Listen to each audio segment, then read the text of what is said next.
Jangan tadi malam bilang Roh Kudus bisik untuk sembuhkan. Ada yang bilang tadi malam Roh Kudus Tuhan datang bilang mobil untuk pendeta ini harus mereknya ini. Emang Yesus waktu itu naik kapal cepat kan? Tadi di sebelah pendeta bilang mereka orang kudus. Hah? Mereka Di room bilang sebelah tadi pendetanya bilang dia sudah orang kudus. Standar untuk orang kudus itu dikuduskan. Ingat, orang lain yang menguduskan engkau, bukan engkau menganggap dirimu kudus. Oke, Roma 1 ayat 7. Roma 1 ayat 7. Jawab ya. Oke. Roma 1 ayat 7. Ya. Kepada kamu sekalian yang tinggal di Roma, yang dikasihi Allah, yang dipanggil dan dijadikan orang-orang kudus. Siapa yang menjadikan mereka? Dijadikan oleh Allah. Haleluya. Berarti mereka tidak berdosa lagi kah? Ferry? Dia bilang mereka punya sudah terlalu banyak, saking banyak tidak bisa tercatat dalam buku mereka. Dan saya kan bilang kami punya kan 24 April kalau tidak salah kan Carlo Acutis loh. Tepatnya Carlo Acutis. Ya, karena secara jelas dikatakan yang dijadikan orang kudus. Jadi orang lain yang menjadikan kamu orang kudus, bukan kamu sendiri. Standarnya. Mereka cukup saya, beragama saja mereka sudah kudus semua katanya. Cukup percaya. Berarti tidak berdosa kan? Tidak berdosa. Itulah. Kalau tidak berdosa, engkau jawab dulu, Marcel. Ibrani 10 ayat 26. Ibrani 10:26. Efrasor bilang orang kudus hanya yang hidup di atas bumi ini. Yang di surga tidak akan ada lagi. Nanti Yesus datang, datang dengan mereka sudah orang kudus semua. Kalau mereka bilang mereka tidak berdosa, engkau baca dulu itu, Marcel. Sebab Ibrani 10 ayat 26. Sebab jika kita sengaja berbuat dosa sesudah memperoleh pengetahuan tentang kebenaran, maka kita tidak ada lagi korban untuk menghapus dosa itu. Melainkan ayat 27. Tetapi yang ada ialah kematian yang mengerikan akan penghakiman dan api yang dahsyat yang akan menghanguskan semua orang durhaka. Kenapa durhaka? 1 Yohanes 1 ayat 8. Kalau kita mengatakan kita tidak berdosa lagi, kita ini tukang tipu. Berarti semua mereka yang pendeta-pendeta bilang tidak berdosa lagi, tukang tipu semua. Dan jauh dan kebenaran tidak ada lagi pada mereka. Jika kita 1 Yohanes 1 ayat 8. Oke. Jika kita berkata bahwa kita tidak berdosa, maka kita menipu diri kita sendiri dan kebenaran tidak ada di dalam kita. Oke, karena itu ada sakramen rekonsiliasi. Karena itu selamat datang ke tahun indulgensi, tahun jubileum yang dari sejarahnya dirayakan yang pertama dari 50 tahun. Setelah itu turun ya. Kalau sejarahnya itu teman-teman. Jadi kalau kita mau lihat apa itu jubileum, sebenarnya rangkuman dari Bula dari Paus tadi yang pengharapan tidak mengecewakan itu. Apa itu pengharapan? Kita harus mengerti. Apa itu tanda zaman? Pengharapan dalam tanda zaman, pengharapan dalam masa depan, pengharapan untuk orang yang tidak punya, pengharapan untuk orang sakit, pengharapan untuk orang muda, pengharapan untuk pengungsi, pengharapan untuk jompo, pengharapan untuk orang miskin, pengharapan untuk bumi, pengharapan untuk Kristen, dan pengharapan Maria. Itu ditekankan oleh Bula Spes nos confundit tadi. Pengharapan tidak mengecewakan diambil dari Roma 5:5. Oke, saudara dan saudariku yang terkasih, kalau kita mau analisa semuanya itu, maka Allah yang akbar ini, yang besar ini, hadir di dalam Allah yang akrab dengan kita semua. Karena itu agama yang tak bernoda, Marcel tolong dulu, agama yang tak bernoda, Yakobus 1 ayat 27, ganti ibadah itu dengan agama, karena terjemahan aslinya religio, bukan ibadah. Ibadah itu bagian praktik kecil dari agama. Karena itu apa yang kita bisa buat di dalam proses tahun jubileum ini, 1-2 hal tadi teman-teman kita sudah jelaskan. Sekarang kalau begitu kita hidup di dalam agama yang imakulat. Agama yang imakulat itu seperti apa? Oke. Yakobus 1:27. Yakobus 1 ayat 27. Bab 1 ayat 27. Bentar ya, Pater. Ganti ibadah dengan agama, karena terjemahan lain sebagai ibadah, saya bingung. Oke. Yakobus 1:27 ya, Pater. Ya. Oke. Baik. Ibadah yang murni dan tak Ganti ibadah dengan agama. sorry. Agama yang murni dan yang tak bercacat di hadapan Allah Bapa kita ialah mengunjungi yatim piatu dan janda-janda dalam kesusahan mereka dan menjaga supaya dirinya sendiri tidak tercemarkan oleh dunia.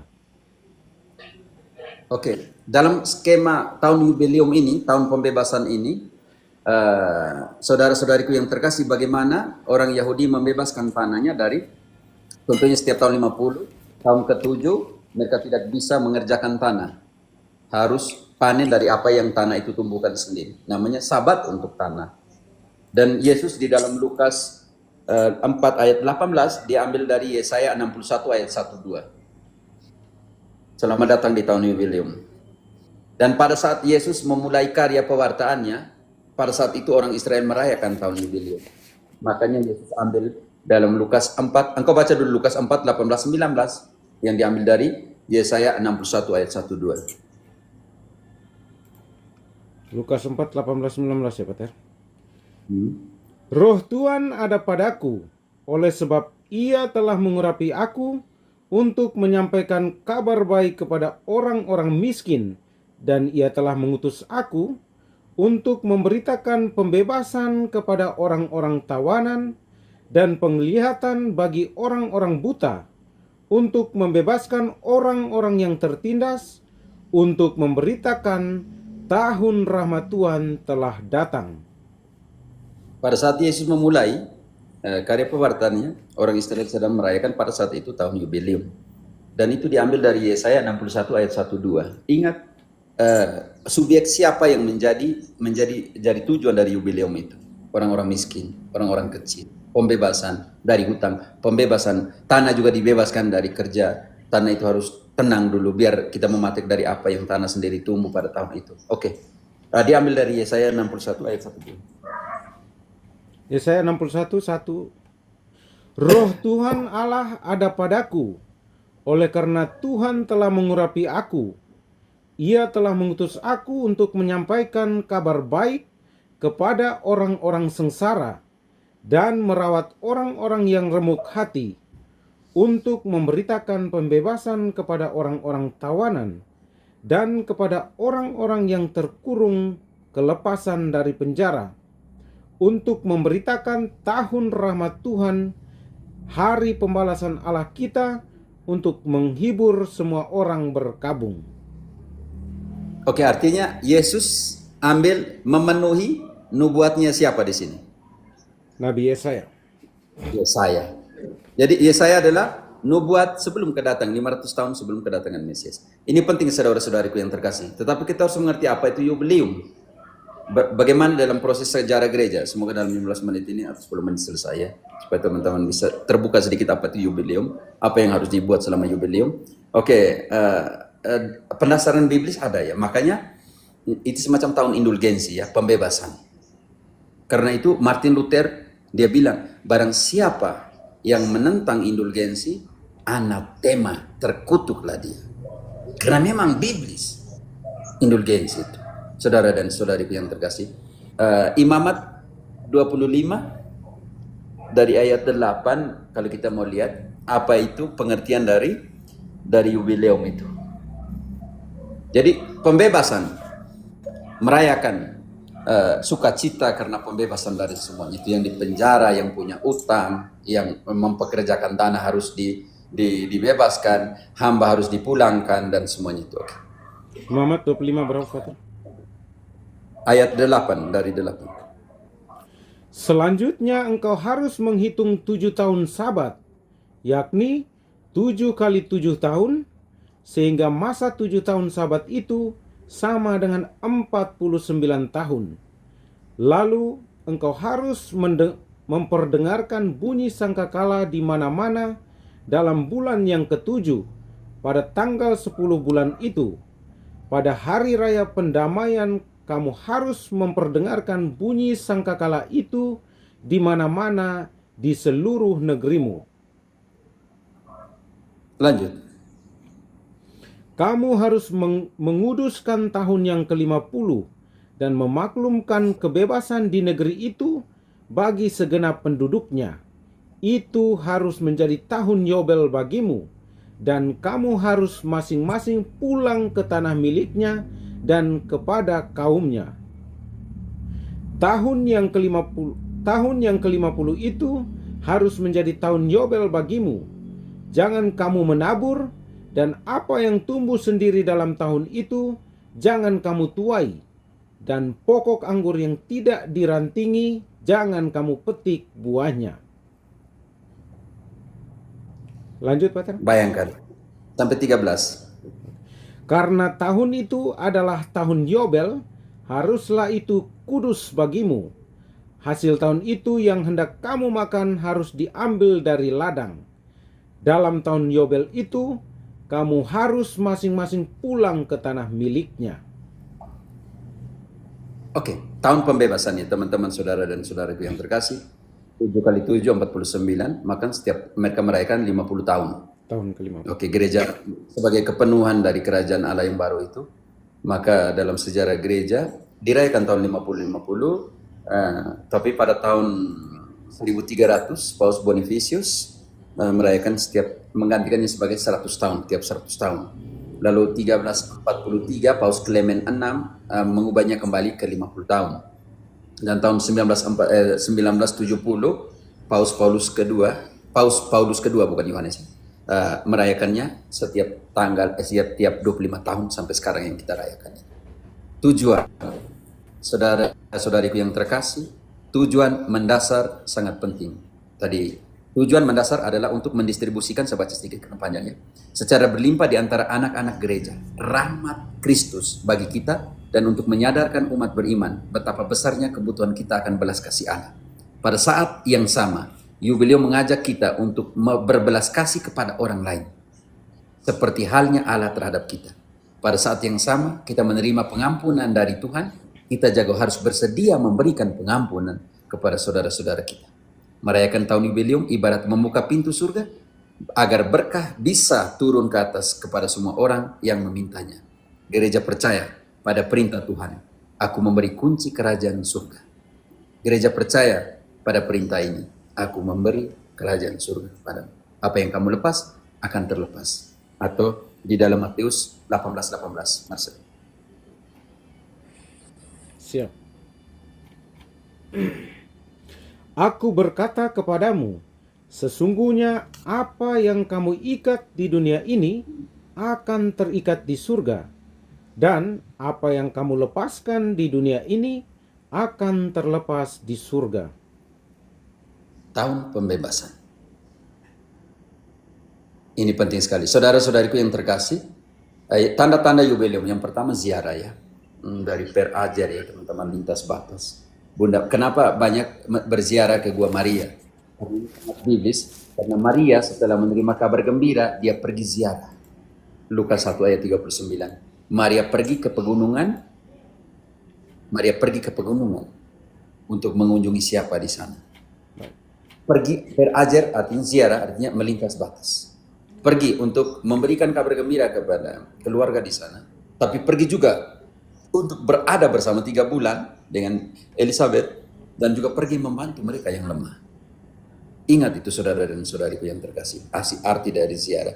Saya tidak mau kaitkan dengan ziarahnya orang Israel ke tanah Mesir, atau memang ada kaitan semua, atau Abraham harus keluar dari tanahnya untuk urusan itu ya saudara-saudariku. Yang pertama ziarah, yang kedua pintu santo, yang diambil dari Yohanes 10 ayat 1, masuk melalui pintu. Dan kalau kamu masuk melalui pintu, berarti Allah mengenal kalian, karena pencuri tidak akan masuk melalui pintu. Ini dalam pengertian ini ya saudara dan saudariku yang terkasih. Oke, kalau kalian dipilih oleh Allah, kalau kalian dibaptis, di dalam gereja, maka kalian mengenal melalui pintu mana kamu harus masuk. Yohanes 10 ayat 1. Aku berkata kepadamu, sesungguhnya siapa yang masuk ke dalam kandang domba dengan tidak melalui pintu, tetapi dengan memanjat tembok, ia adalah seorang pencuri dan seorang perampok. Tetapi siapa yang masuk melalui pintu, ia adalah gembala domba. Lanjut. Untuk dia penjaga membuka pintu dan domba-domba mendengarkan suaranya.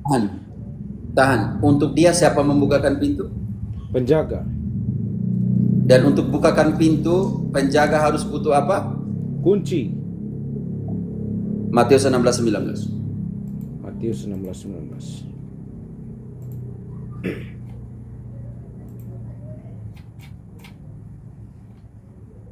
Oke. Matius 16:19 ya, Peter. Aduh. 16:19. Ya. Kepadamu akan kuberikan kunci kerajaan surga. Apa yang kau ikat di dunia ini akan terikat di surga, dan apa yang kau lepaskan di dunia ini akan terlepas di surga. Kembali ke Yohanes 10 ayat 3 tadi. Siapa yang buka pintu? Penjaga. Oke, sekarang gembala sudah masuk, domba semua masuk ini. Lalu bagaimana nanti ayat 4? Yohanes 10 ya, Peter. Ayat 4. Jika semua dombanya telah di bawahnya keluar, ia berjalan di depan mereka, dan domba-domba itu mengikuti dia, karena mereka mengenal suaranya. Mantap. Kalau tidak bagaimana? Karena itu saudara-saudariku yang terkasih, kaum teman-teman Protestan, ingat itu ayat 16-nya, Marcel. Gereja Katolik sangat terbuka ya. Gereja Katolik sangat terbuka.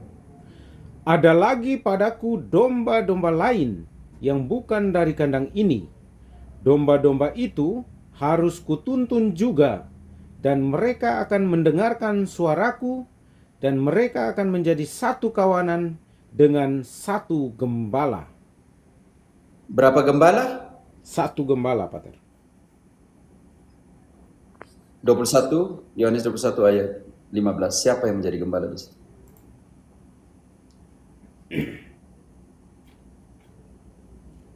Sesudah sarapan, Yesus berkata kepada Simon Petrus, "Simon anak Yohanes, apakah engkau mengasihi aku lebih daripada mereka ini?" Jawab Petrus kepadanya, "Benar Tuhan, engkau tahu bahwa aku mengasihi engkau." Kata Yesus kepadanya, "Gembalakanlah domba-dombaku." Petrus diberi kuasa, suksesi apostolik. Ya. Dan Petrus itu gereja Katolik, bukan Petrus itu Protestan. Romo, mohon maaf Romo, ada satu yang membingungkan saya Romo. Mohon maaf Romo. Tadi Ini masih sebelumnya sebentar. itu Berarti ziarah sekarang pintu bagaimana? ada penjaga, ada gembala Romo.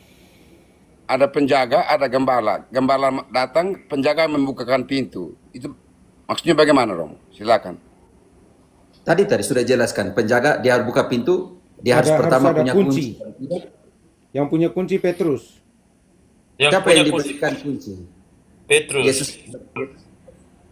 Maksudnya siapa yang gembala, siapa yang penjaga Romo? Engkau baca kembali, Marcel. Yang diserahi kunci. Salve Romo, aku mau tanya sih, kenapa kita dianalogikan sebagai domba seperti itu? Sebentar. oleh Yesus. Sebentar. Pelan-pelan. Oke. Di mana tadi Pater saya lupa? Yohanes 10 tadi ayat 1. Siapa yang jadi gembala utama di situ? Aku berkata kepadamu, sesungguhnya siapa yang masuk ke dalam kandang domba dengan tidak melalui pintu, tetapi dengan memanjat tembok, ia adalah seorang pencuri dan seorang perampok. Tetapi siapa yang masuk melalui pintu, ia adalah gembala domba. Untuk dia penjaga membuka pintu, dan domba-domba mendengarkan suaranya, dan ia memanggil domba-dombanya masing-masing menurut namanya, dan menuntunnya keluar. Siapa yang jadi gembala utama? Yesus. Dan siapa yang diserahkan kunci? Petrus. Kalau Yesus adalah gembala, dia memberikan kegembalaan itu kepada Petrus. Betul.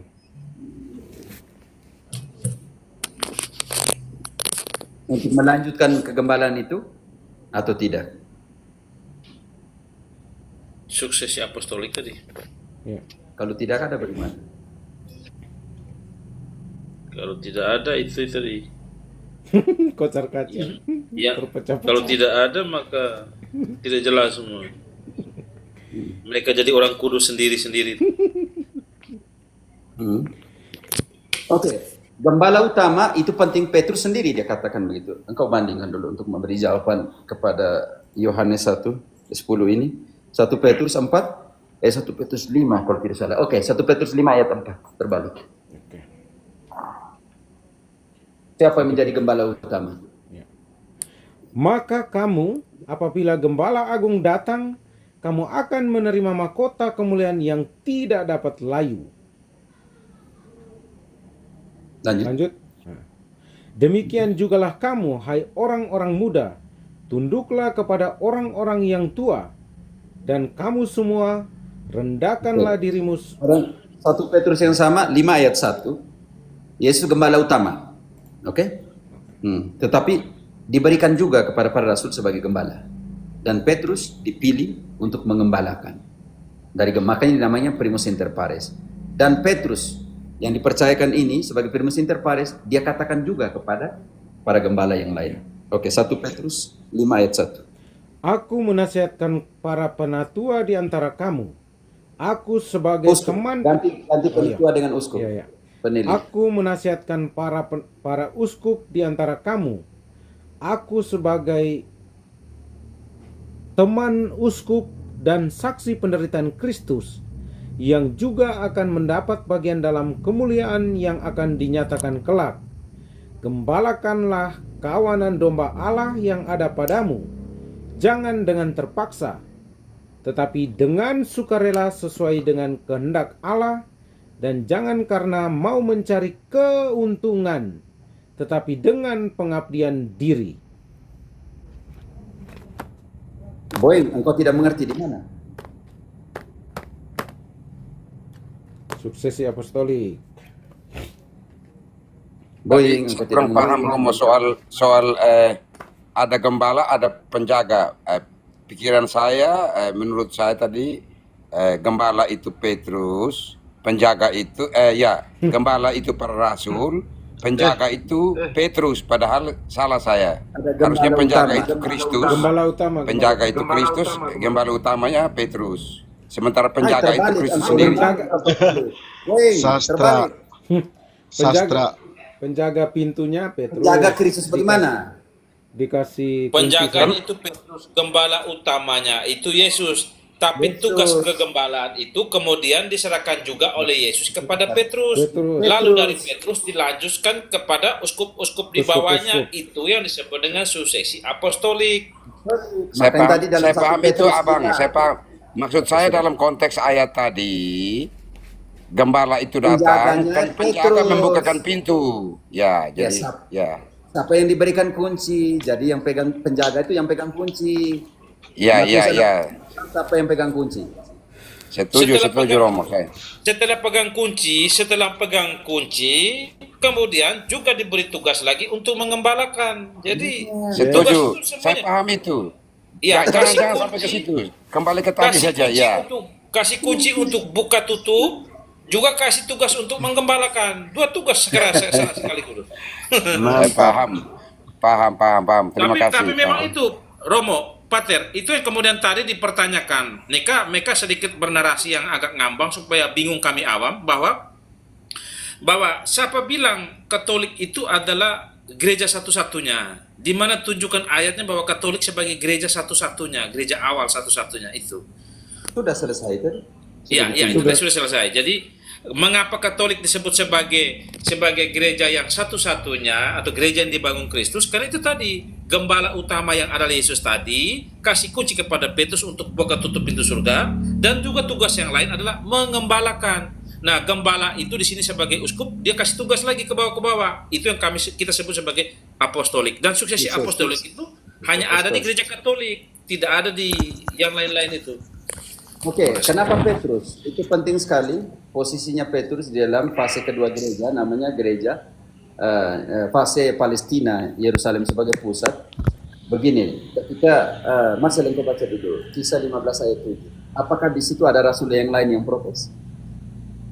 Iya. Kisah berapa, Pater? 15 ayat 7. Kisah 15 ayat 7, oke.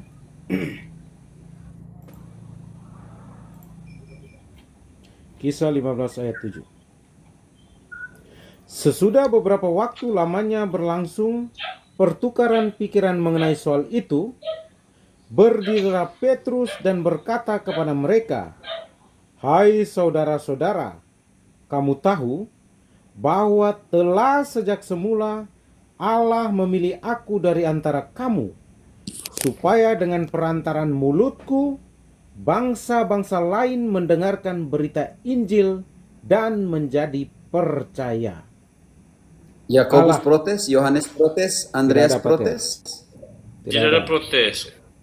Tidak protes. Tetapi di dalam pengambilan kebijaksanaan, keputusan konsili itu namanya yang kita namakan kolegio Kolega. episcopal. Salve, Kolega. aku mau Kolegio tanya. apostolik di dalam ayat 28-nya. Oke. Ya, kalau Katolik diturunkan oleh Petrus, bagaimana dengan Ortodoks yang diturunkan oleh Nanti Andreas? sebentar kita ke sana. Sebentar. Iya. Tidak ada bukti bahwa Andreas Apakah menurunkan. Katolik itu berhak menjadi pemimpin bagi Ortodoks seperti itu, Romo? Semua konsili ekumenis, saudaraku yang terkasih, 7 konsili ekumenisnya Ortodoks secara jujur mengatakan bahwa Roma sebagai primus inter pares. Tunjukkan satu ayat tempatnya Andres di dalam kitab suci. Tunjukkan satu ayat saja, Pak, saudaraku. Tunjukkan satu ayat tempatnya Andres di dalam kitab suci. Dalam fase historisnya Yesus, di dalam fase gereja Palestina, Yerusalem, dan di fase gereja bangsa. Tempatnya Andres. Nanti sebentar saya buktikan. Iya, Oke. berarti Sekarang, kesimpulannya kembali Katolik lagi. berhak memimpin. Sebentar ya, dulu, Romo? Pak. Ya. Sebentar. Jangan memotong pengajaran, ya, minta maaf. Di dalam keputusan, waktu saat itu ketika Petrus mengatakan, dari mulutku semua bangsa mendengarkan pemberitaan Injil dan menjadi percaya. Apakah di situ Andres protes? Andres itu saudaranya Petrus, ya, supaya kita tahu, saudara-saudariku yang terkasih, muridnya Yohanes Pembaptis. Oke, sekarang di dalam pengambilan keputusan itu yang kita namakan kolegio apostolik, ayat 28-nya. Marcel, sebentar saya ke sana. Kenapa domba dan kenapa Andres?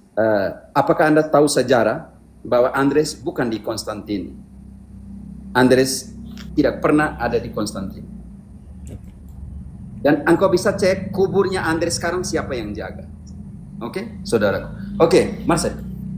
Sebab adalah keputusan Roh Kudus dan keputusan kami supaya kepada. Sudah selesai? Oke. Sudah.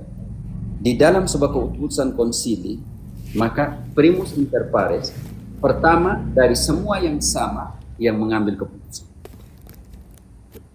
Pertanyaan saya kepada Pak Saudara Petrus. Pertanyaan saya, kenapa Ortodoks tidak bisa buat konsili lagi? Hanya bertahan di dalam 7 konsili ekumenis? Bisa dijawab itu dulu, Pak Saudara Petrus? Ya, setahu saya karena skismas. Tidak bisa buat lagi konsili karena primus inter pares. Karena tidak bisa sebuah konsili tanpa Roma mengetuk palu. Itu tertera di dalam konsili ekumenisnya Ortodoks. Ya. Salve, Romo, karena ada perbedaan, menurut saya ada perbedaan teologis antara Itu Ortodoks kemudian dan tahun 1054. Itu kemudian. Dan nama Ortodoks bukan pada saat itu dinamakan tahun 1054. Tunjukkan satu ayat penting di dalam kitab suci bahwa Andres punya tempat posisi di dalam kitab suci. Satu ayat saja. ya tidak ada, Romo. Kalau dari ayat itu memang Petrus yang diberikan. Ya, kalau begitu sudah. Karena itu Ortodoks mengakui primus inter pares dan tidak bisa berkonsili tanpa Roma. Ya, sudah final. Sudah final, selesai. Iya. Tanya saja kepada uskup ortodoks, kenapa tidak bisa konsili setelah konsili Konstantinopel ketiga, tidak bisa buat konsili lagi? Tanya saja ke mereka. Hancur le. Dan coba teman-teman periksa, Farid, kau periksa, di mana kuburnya Santo Andres? Di mana tulangnya dijaga? Saudara Petrus boleh bantu kok? Bisa bantu, cari kuburnya Santo Andres. Kalau tidak saya bantu dari sini. Ya, Dan pada silakan Romo saja. Inkuisisi Protestan 6 Mei 1527 serangan Carlos V dan prajurit Luther ke Roma, pembantaian dari 55.000 penduduk Roma tinggal 19.000, kepalanya Rasul Andres dan Yohanes dikeluarkan dan dibuat sakrelego di situ. Dimain-main di jalan, dibuang ke sana. Makam izin Pater, makam Santo Andreas itu adanya di Katedral Amfi, bahasa istilahnya Duomo di Amalfi. Katedral di Santo Andreas adalah katedral Katolik Roma abad pertengahan di Piazza del Duomo, Italia. Katedral ini didedikasikan untuk Rasul Santo Andreas yang reliknya disimpan di sini, di Italia, Roma. Dari relikinya saja, Ortodoks tidak jaga, Katolik Roma yang jaga. Ya. Apalagi Protestan. Sayang Tidak, teman-teman, tidak. Ini benar, kita sambil membagi sejarah kan. Tidak apa. Karena kalau begitu, dalam pengertian apostolik, ya sepertama, dari segi namanya, bantu dulu Marcel 1 Korintus 12 ayat 28. 1 Korintus 12 ayat 28.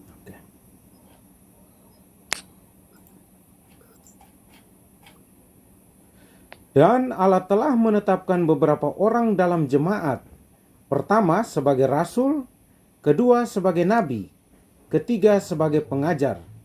Selanjutnya mereka yang mendapat karunia. Cukup. Yang pertama, di dalam gerejanya Allah Rasul. menetapkan Rasul. Nabi. Rasul. Oke, dari segi Rasul, kita harus punya bukti namanya bukti historis arkeologis. Dari yang telah kita katakan, di mana kuburnya Santo Andres? Di Italia. Itu Santo namanya Andres bukti tadi itu. bukti arkeologis historis. Harus punya bukti. Kalau didirikan di dasar para rasul dan Allah menetapkan di dalam gerejanya, yang pertama para rasul, maka secara manusiawi, historis, karena kita berada di dunia ini, harus ada pembuktian arkeologis historis. Kuburnya di mana? Saudara dan saudara Petrus, gereja di dalam konsili Basilea, Ferrara, Florencia, Roma,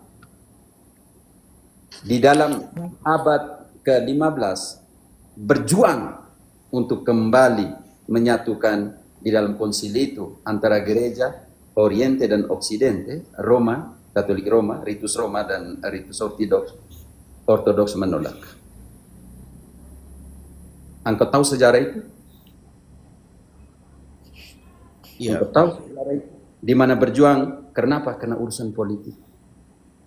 Lebih kepada situ. Engkau tahu kenapa Miguel, Patriarkat Miguel tahun 1054 mengeluarkan ekskomunikasi ke Roma dan Roma mengeluarkan ekskomunikasi? Utusan Paus ke Konstantinopel untuk bagaimana posisi kalian? Kalau kalian mengakui Roma inter pares, kenapa kalian memisahkan diri? Karena urusan politik.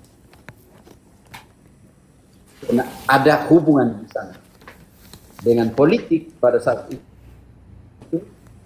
maka Miguel I tidak mau kembali ke Roma. Baca sejarah saudara Petrus supaya tahu ada di mana. Konstantinopel tidak akan menjadi keuskupan agung kalau seandainya Roma tidak menetapkan itu sebagai kota kedua setelah Roma. Kenapa? Karena Konstantinus mau memindahkan paksa Roma ke Turki dan Paus tidak mau.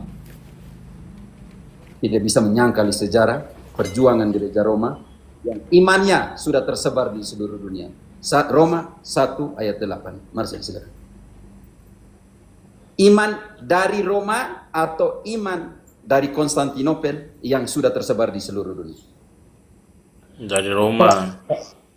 Pada saat Paulus menulis tahun 50 hingga 54 surat Roma itu. Marcel, silakan. Pertama-tama Imannya gereja mana? Dari ayat 7. baik. Kepada kamu sekalian yang tinggal di Roma, yang dikasihi Allah, yang dipanggil dan dijadikan orang-orang kudus, kasih karunia menyertai kamu dan damai sejahtera dari Allah Bapa kita dan dari Tuhan kita Yesus Kristus. Pertama-tama aku mengucap syukur kepada Allahku oleh Yesus Kristus atas kamu sekalian, sebab telah tersiar kabar tentang imanmu di seluruh dunia. Saudara Petrus, iman gereja mana yang pada saat itu tahun 54 sudah tersebar di seluruh dunia? Petrus, saudara Petrus, tolong dijawab dari segi biblis ini. Iman Katolik Roma. Gereja Katolik Dan Roma. semua gereja menyalami Roma. 16 bab 16 ayat 16. Semua gereja Kristus menyalami Roma. Bersalam-salamlah kamu dengan ciuman kudus. Salam kepada kamu dari semua gereja Kristus. Gereja mana, Pak Saudara Petrus, yang disalami oleh seluruh gereja Kristus? Katolik yang universal itu Roma. Yang di mana pada saat itu? Surat ini surat Roma. Pada saat itu Yang di di mana? Roma. Yang di Roma. Yang di Roma. Gereja Roma. Dan Petrus mengunjungi semua. Kalau situ bilang ortodoks pertama, bagaimana Petrus mengunjungi semua pada saat itu?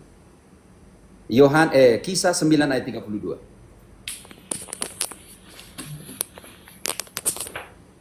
Kisah Tapi 9:32. ada keterpisahan karena teologis itu. Ya, setelah itu Iya. urusan kemudian. Tetapi jangan bilang ortodoks pertama. Pada Ya, waktu betul. itu Saya percaya. Pada waktu itu Petrus berjalan keliling, mengadakan kunjungan kemana-mana. Dalam Oke, perjalanan- tahan. Dalam Vulgata, karena ditulis dalam Latin, di Yunani, kata itu universal di situ ya, saudara-saudariku yang terkasih. Kata universal. Teman-teman punya Latin di situ? Saudara Petrus punya Latin?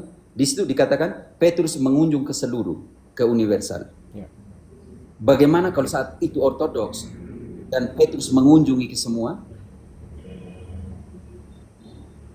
Tugas sebagai namanya visita apostolik namanya, atau kunjungan apostolik, hanya dia yang buat.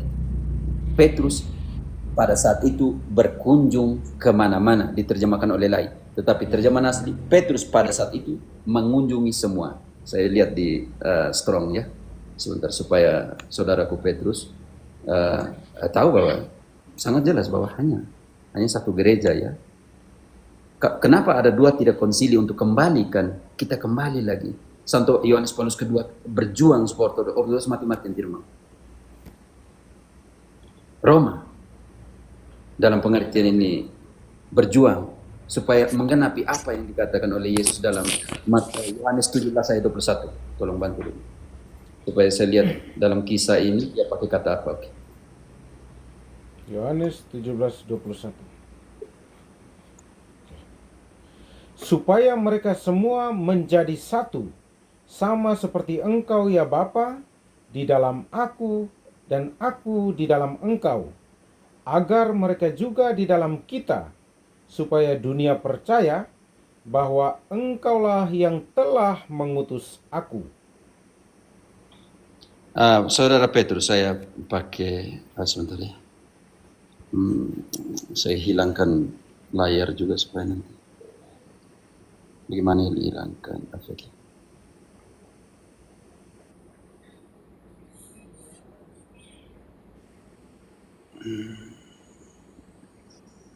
Oke. Saudara Petrus bisa lihat kan? Kita ambil lagi dari kisah tadi 9 ayat 32. Dikatakan begini dalam Spanyol. Pada waktu itu, masa lalu ya, pada Petrus mengunjungi semua. Yang saya rasa anehnya di sini diterjemahkan ke Indonesia sebagai mengunjungi Ke apa tadi? Diterjemahkan ke Indonesia? Kemana-mana. Kemana-mana. Kemana-mana. Iya, betul, Di sini bilang a todos, semua. Artinya seluruh yang dikunjungi. Ini garis bawah kata seluruh ini. Oke, sekarang kita ke ini. Kita ke Yunani ya. Di sana digunakan kata pas. Lihat ini, todos. Artinya tidak satu pun yang tidak dikunjungi. Keseluruh. Artinya di situ. Kita masukkan ke definisi, saudara-saudariku yang terkasih, supaya bisa mengerti terjemahan itu seperti apa. Oke, teman-teman ya. Oke, semua, tidak ada, selalu, tidak ada yang masing-masing, artinya besar, tempat harta sebagian besar, satu persatu, artinya seperti itu. Jadi Pak,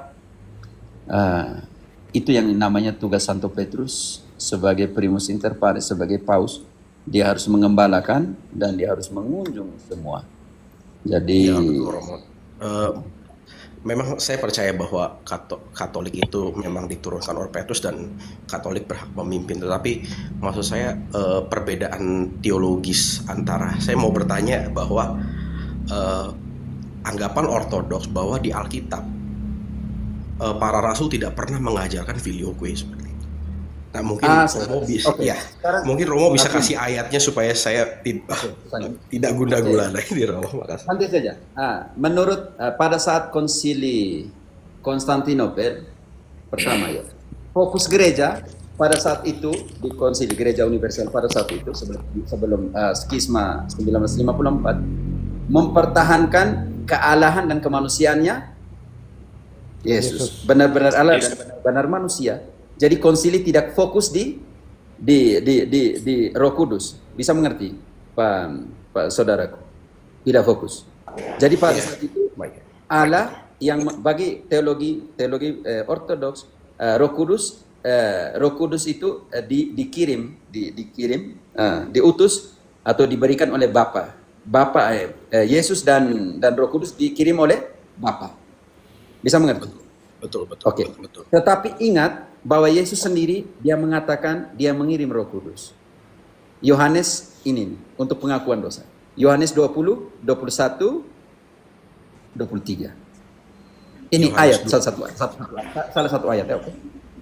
Dan sesudah berkata demikian, ia menunjukkan tangannya dan lambungnya kepada mereka.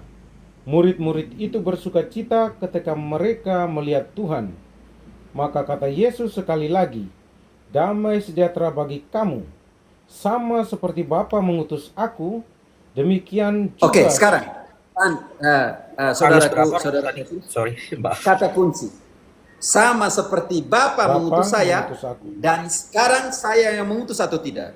Oke? Maaf, Lanjut. Romo, Yohanes berapa tadi, Romo? Yohanes 20, 21 sampai 23. Oke, Saudara. Demikian juga sekarang aku mengutus kamu. Dan sesudah berkata demikian, ia menghembusi mereka dan berkata, Terimalah Roh Kudus. Yesus yang memutuskan. Jikalau kamu dan sesudah berkata demikian, ia menghembusi mereka dan berkata, Terimalah Roh Kudus. Jikalau kamu mengampuni dosa orang, dosanya diampuni. Dan jikalau kamu menyatakan dosa orang tetap ada, dosanya tetap ada. Roh Kudus sudah ada di mereka. Ya, terima kasih, Romo. Dengan ayat ini saya jadi lebih yakin menjadi Katolik. Ya. Terima kasih, Romo.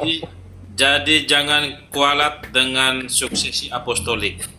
Jangan maksudnya, macam-macam. ya karena saya yakin karena Pak Saudara Petrus, saya tahu engkau mau pakai kata Andres tadi. Oke, dengan nama Saudara Petrus engkau mengatakan Andres toh? Mengatakan itu. Oke. Karena konsentrasi konsili pada saat itu untuk melawan Arianisme, Nestorianisme dan semuanya itu yang menentang kealahannya Yesus. Jadi fokus konsili bukan di Roh Kudus ya. Itu engkau harus mengerti dulu. Makanya mereka pendasaran pakai kalau tidak salah itu Ortodoks mati-matian di konsili Konstantinopel 1, 2, 3 ya. Jadi Jadi seperti itu. Jadi ternyata kalau kita buka semua Alkitab, makanya gereja bilang tidak bisa. Roma bilang ada konsili berikutnya, tidak bisa. Siapa bilang? Kitab suci bilang begini loh. Maka sih seperti Bapa mengutus saya, sekarang saya mengutus kalian. Terimalah Roh Kudus, mengembuskan Roh Kudus dan terimalah Roh Kudus. Barang siapa kamu ampuni dosanya, dosanya diampuni. Bukan membisik. Ya, oke. Saya mengerti situasimu, tapi ini perbedaan teologis karena mati-matian ortodoks di konsili 7 konsili ekumenis itu dan tidak bisa lagi buat konsili yang lain. Sedangkan konsili berikutnya setelah itu tempatnya dan itu ortodoks menolak konsili itu karena bukan soal menolak ya. Engkau baca semua di konsili.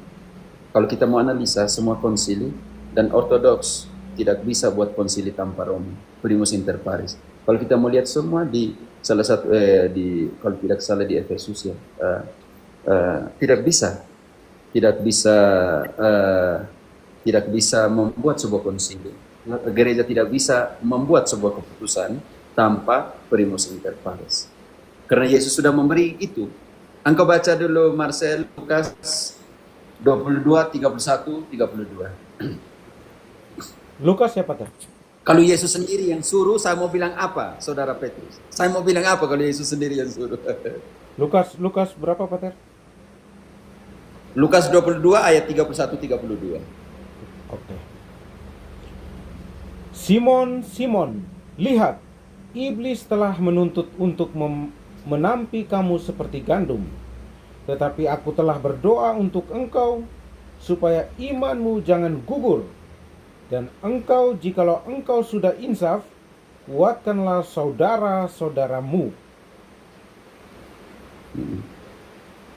Berarti tugasnya untuk Menguatkan saudara. mengkonfirmasi iman saudara-saudaranya yang lain.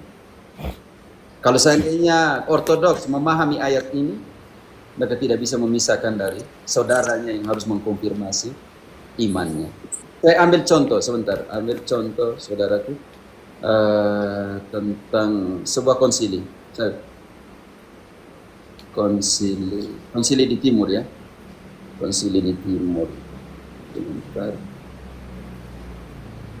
Monoteisme berarti dilakukan konsili. Oke, di sini. Untuk menilai penyebab, saya ambil dari Epices juga masalah monofisme. Contohnya monofisme, saudara Andreas. Ketika Eutiches mulai mengkhotbahkan doktrin yang dikenal sebagai monofistisme, dia dikutuk karena bid'ah oleh Flavian, uskup Konstantinopel. Ingat itu, selama sinode. Dia kemudian memohon kepada Paus Leo, dari Eutiches kepada Paus Leo di dalam epistola nomor 21, yang kepadanya Peter Christologus, uskup Ravenna, menulis kepada Eutiches yang penyebab paham ini untuk memberikan ketaatan kepada Paus.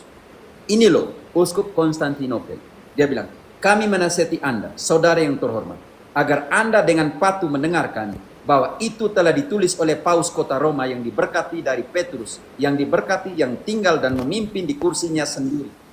Bagi kami, dalam semangat kami untuk perdamaian dan iman, kami tidak dapat memutuskan pertanyaan iman selain persetujuan uskup Roma. Uskup Konstantinopel. Untuk menilai penyebab Eutiches, sebuah upaya dilakukan pada tahun 1449 untuk mengadakan konsili ekumenis yang kita namakan konsili Efesus. Diselenggarakan oleh Kaisar Theodosius II dengan otorisasi dari Paus Leo I. Konsili ini didahului oleh Dioscursus, Patriarkat Alexandria, yang mendukung Eutiches. Eutiches berhasil mencegah surat Paus yang dibawa oleh utusan kepausan, dibacakan, dan setelah ini dan penyimpangan lainnya, utusan kepausan Hilaris pada saat itu membatalkan hukuman atas nama Paus dan meninggalkan konsili.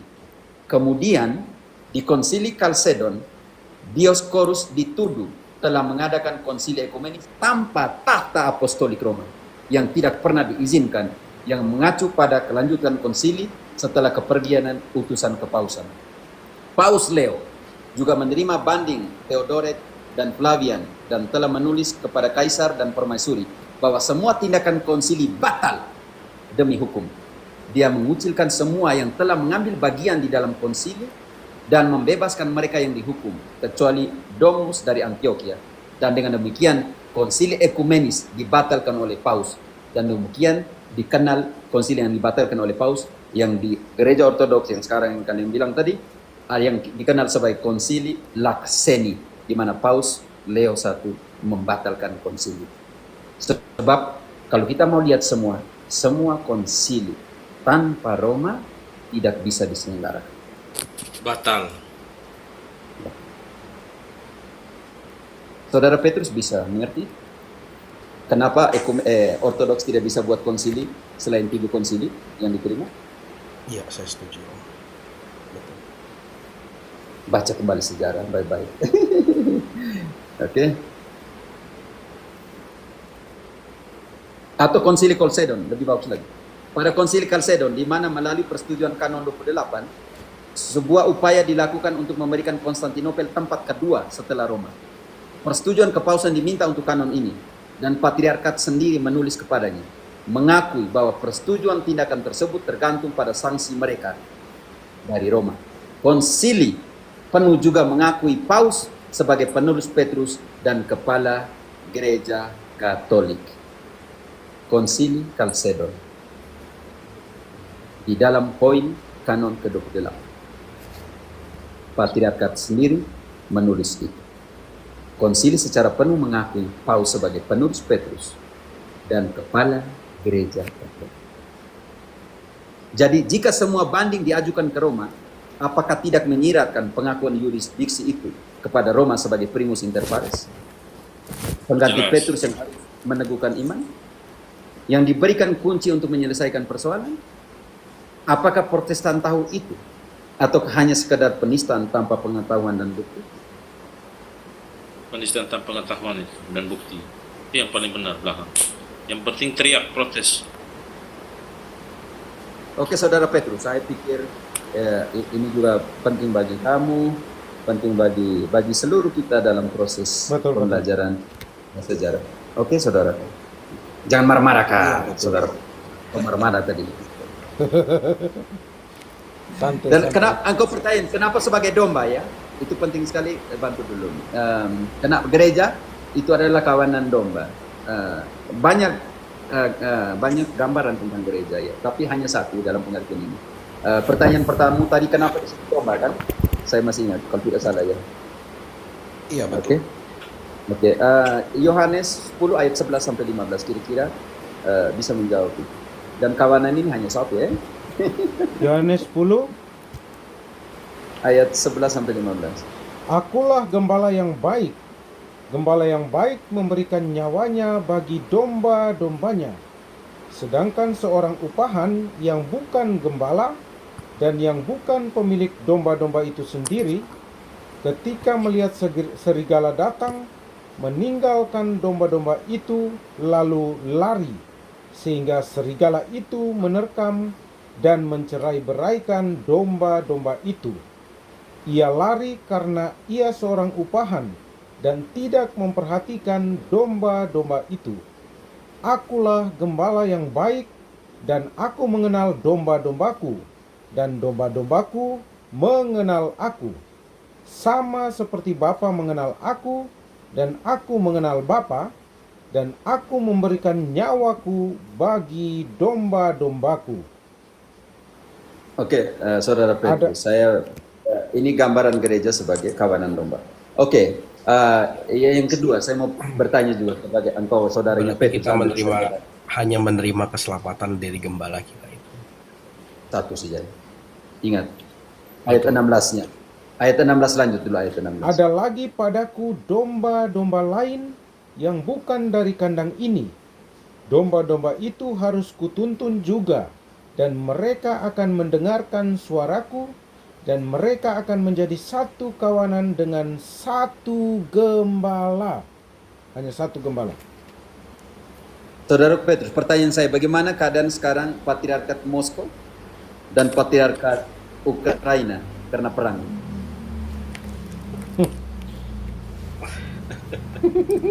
Jujur saja, santai. Nggak apa-apa. Bagaimana posisi Jujur negara aja. yang sementara berperang? kacau. Apakah Patriarkat Moskow tidak dikendalikan oleh Moskow? Oleh Rusia? Iya, Engkau sendiri yang mengatakan dan hati nuranimu yang mengatakan. betul kacau Romo. Nggak apa-apa, jujur. Gereja Katolik tidak seperti itu. Sekarang orang upahan hanya datang untuk uang. Berapa gereja Protestan denominasi, minta maaf, ada yang beberapa itu yang setelah dapat uang dia punya pendeta pergi. Keras. Berapa yang di saudara-saudara. Indonesia yang beli rumah sana sini, megah sana sini, setelah itu uang lari di mana tidak tahu. Iya betul. Harusnya Ortodoks itu kembali ke Katolik menurut saya. Karena Memang menipu diri ada dua sendiri. konsili, Iya. tiga konsili untuk kembalikan. Hanya mereka tidak mau mati-matian karena urusan politik. Iya betul. Tapi secara ajaran ya mereka menipu diri sendiri karena ayatnya jelas. Betul. Sangat jelas. Iya. Sangat jelas. Yesus mengutus Roh Betul. Kudus, mereka bilang mati-matian Sangat tidak. iya. Kalau itu hapus Bang Yohanes Sangat 20. clear begitu. Betul. Sudah clear gitu. Oke, teman-teman. Oke, Ada yang lain? Bagus, Mas. Saya mau tambahkan sedikit kah? Bisakah? Oke, silakan. Saya ke WC dulu. Tambah sih. Oh ya, tadi mungkin itu dari saudara Petrus tadi ya, bilang kenapa harus domba, mungkin seperti merpati itu kan lambang kesetiaan. Ada beberapa lambang-lambang yang dipakai, mungkin Yesus pakai domba ini kalau mereka sedang merumput itu tidak pernah terpisahkan. Kalau kayak kambing kan ada 2 di sana, 3 di sana, atau ternak lain atau binatang lain. Tapi domba ini ketika mereka merumput mereka kompak satu kumpulan, benar-benar satu kumpulan. Betul. Dan Maka penurut. dipakai domba. Iya, Merpati penurut. tidak bisa digembalakan, domba digembalakan. Suasana yang saya kira sangat Iya, sehingga kalau merpati sangat, itu lebih kepada lebih kepada kesetiaan pasangan merpati itu. Tapi kalau domba ini Iya. memang Kalau aku kawanan, melihat benar-benar itu kawanan. sebagai mereka Kawanan. hanya menerima saja. Jadi Iya. kita hanya menerima ajaran Mereka dari itu Tuhan. penurut sekali, mereka Iya, tidak di dalam satu hamparan padang penggembalaan Betul, gitu kan. Betul. Iya 100 Bergantung 100 di pada situ. gembala. Enggak juga sih memang. Sifat dombanya gitu, makanya dipilih kenapa harus domba. Jadi kalau di dalam kawanan domba itu ada yang keluar seperti si Martin Luther, itu bukan domba tapi Bukan kambing. domba lagi, bukan domba betul. kambing Kambing. itu. Sebenarnya Sekarang kalau kita sudah adalah jadi domba, figur yang iya, setia. kita hanya menerima saja ajaran dari Artinya- atas begitu. Artinya bahwa kekompakannya itu loh, bukan soal Iya, yang lain betul. juga. Mereka kalau satu kumpul ya tetap satu kumpul gitu. Kalau kambing kan ada satu kumpul tapi ada 3 di tempat lain, ada 2 di sebelah sana gitu. Kalau rusa juga gitu. Kalau satu kumpulan cuma ada 4 di sana, ada 2 di sana. Tapi domba ini mereka berakar benar-benar satu kumpulan gitu. Domba itu setia. Kalau- Mereka sudah jadi kalau- serigala karena sekarang mereka Kalau sudah di laut- menyerang domba. Kalau Oke, di laut- saya ambil data serius lebih kepada tema. Iya, Romo, ya Romo. Mulai polemik Ya, pemikiran Romo. Betul.